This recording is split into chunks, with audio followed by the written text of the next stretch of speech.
자, 오늘은 우리가 평소 사용하는 말이 얼마나 중요하고 이걸 제대로 사용하고 안 하고가 얼마나 큰 차이를 만들어내는지에 대해서 이야기를 해보려고 하는데요. 이 이야기를 잘 기억해 두시고 실제 생활에 적용시키려는 노력을 꾸준히 한다면 아마도 그 효과에 놀라게 될 날이 올 거라고 봅니다.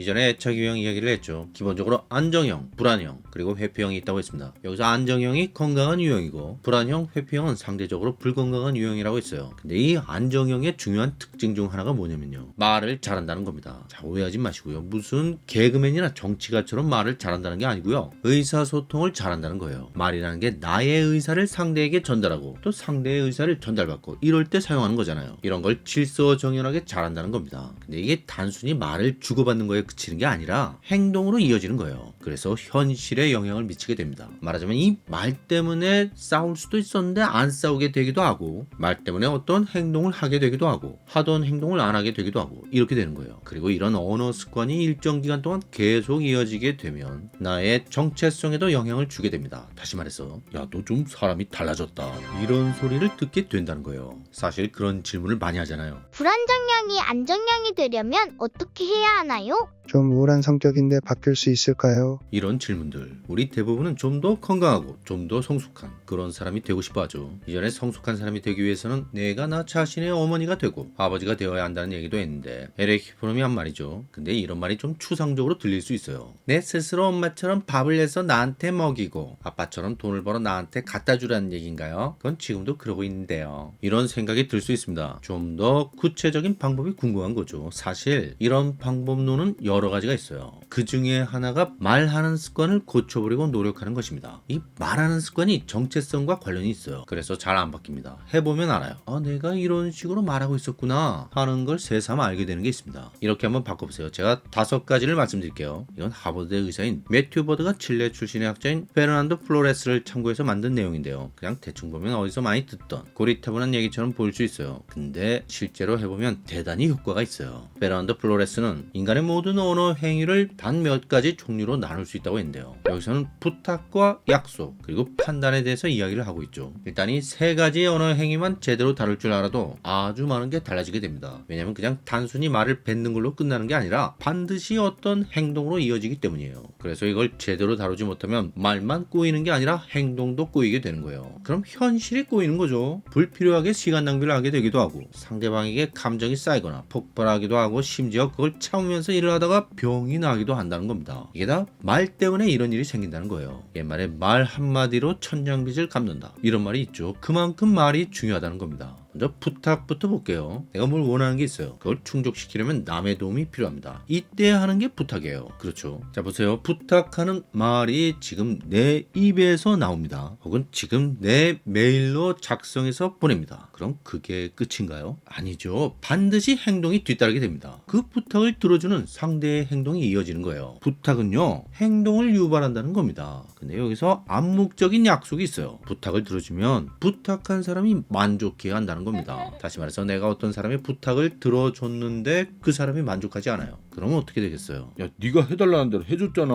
이렇게 된다는 겁니다. 예를 들어 음식점에 들어가서 여기 물 좀 주세요 해서 물을 갖다 줬는데 찡그린 표정을 하고 있으면 기분 나빠진다는 거예요. 근데 알고 보니까 그 사람이 찡그린 이유가 본인은 따뜻한 물을 먹고 싶었는데 찬물을 갖다 줘서 그랬다는 거죠. 자, 여기서 첫 번째 원칙이 나오는 겁니다. 남에게 부탁할 때는 내가 원하는 게 정확하게 무엇인지 구체적으로 설명하라. 처음부터 여기 따뜻한 물 좀 주세요 했는데 찬물을 갖다 줬다면 찡그린 표정을 할 수 있는 거죠. 근데 그냥 물 달라고 해서 물 갖다 줬더니 내가 원한 건 그게 아니었다면서 찡그리고 있으면 어떡하냐는 얘기입니다. 근데요, 이런 사람 생각보다 엄청 많아요. 이런 습관 안 고친 상태에서 사회생활하면 반드시 욕을 먹게 되어 있습니다. 아니 왜 찬물을 갖고 와? 난 따뜻한 물 먹고 싶은데. 이렇게 대놓고 말로 짜증내면 바로 카운터 들어올 수 있고요. 말로 안 하고 그냥 표정만 불만이어도 욕을 먹게 됩니다. 왜? 이 사람은 부탁이라는 언어 행위를 제대로 사용하지 못하는 사람이거든요. 부탁에는 약속이 숨어 있다고 했죠. 부탁을 들어주면 만족해야 한다는 약속. 물 갖다 달라고 해서 갖다 줬잖아요. 그럼 만족해야죠. 약속 안 지킨 거예요. 그리고 이번엔 반대로 손님이 아니라 종업원이 잘못하는 겁니다. 물 갖다 달라고 했더니 종업원이 저 안 보여요? 눈이 안 좋으신가? 이러면서 물 셀프라고 적힌 문구를 가리키는 거예요. 이건 너무한 거 아니냐고.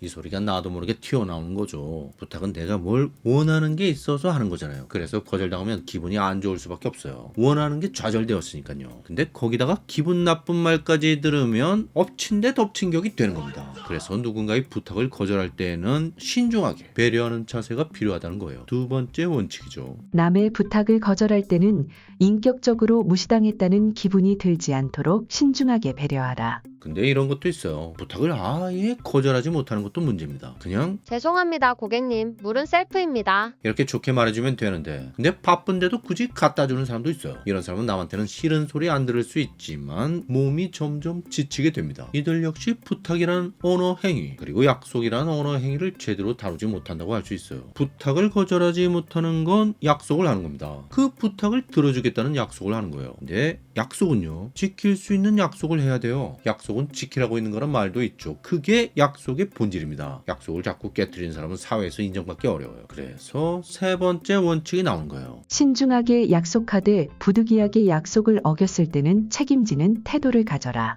약속은 웬만하면 안 하는 게 낫습니다. 하면 무조건 지켜야 하니까요. 그래서 부탁을 거절하는 것도 연습해야 돼요. 상대방 기분이 상할 게 두려워서 부탁을 거절하지 못하면 나중에 일이 더 커질 수 있어요. 상대방 기분이 훨씬 더 나빠질 수 있습니다. 부탁 거절 못해서 약속해놓고 지키지 않으면 그렇게 되는 거예요. 무엇보다도 예의를 지키면서 부탁을 거절하는 건 전혀 비난받을 일이 아니지만 약속을 해놓고 지키지 않는다면 무조건 내가 잘못한 거예요. 책임을 피할 길이 없습니다. 내 남의 부탁을 거절하는 게 힘든 사람도 있지만 남한테 부탁하는 게 힘든 사람도 있어요. 남한테 부탁을 안 하는 것 자체가 문제가 되지는 않습니다. 다만 불평하는 것보다는 낫다는 겁니다. 부탁하는 게. 그래서 네 번째 원칙이 나옵니다. 남에 대한 불평을 명확한 부탁으로 전환하라. 근데 원래 물을 갖다 주던 가게였는데 손님이 많아지면서 도저히 물컵까지 갖다 줄 시간이 없어요. 근데 이걸 무조건 참고 견디면서 하다 보면 결국 불평이 나올 수밖에 없다는 거죠. 이놈 갖고 도대체 어떻게 일을 다 쳐내라는 거냐고요. 사장님은 카운터에만 앉아있잖아요. 사장님한테 이렇게 따지기 전에 먼저 부탁해보는 게 낫다는 겁니다. 물은 셀프로 하는 게 어때요? 그렇게 하면 일이 더 잘 돌아갈 것 같은데. 그럼 의외로 쉽게 사장님이 그러자 할 수도 있습니다. 물론 이렇게 부탁해도 싫어하는 경우도 있겠죠. 하지만 아마도 불평하면 그보다 훨씬 더 싫어할 겁니다. 그리고 마지막으로 다섯 번째, 자신과 남의 판단을 절대적 진실이 아닌 개인적 의견으로 받아들여라. 분명히 좋게 부탁을 드렸는데도 사장님이 야,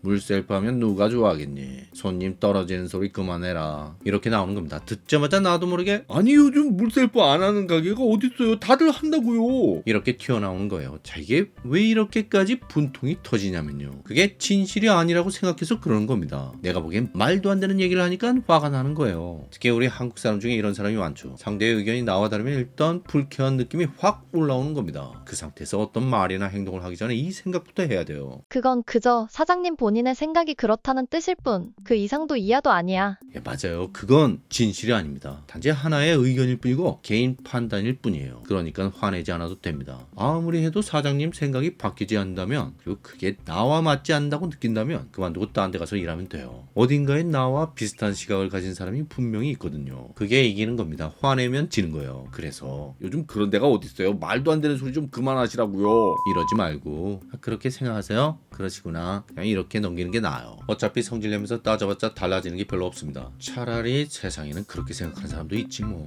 이러면서 가볍게 이야기하면 달라질 가능성이 조금은, 아주 조금은 있다고 봅니다.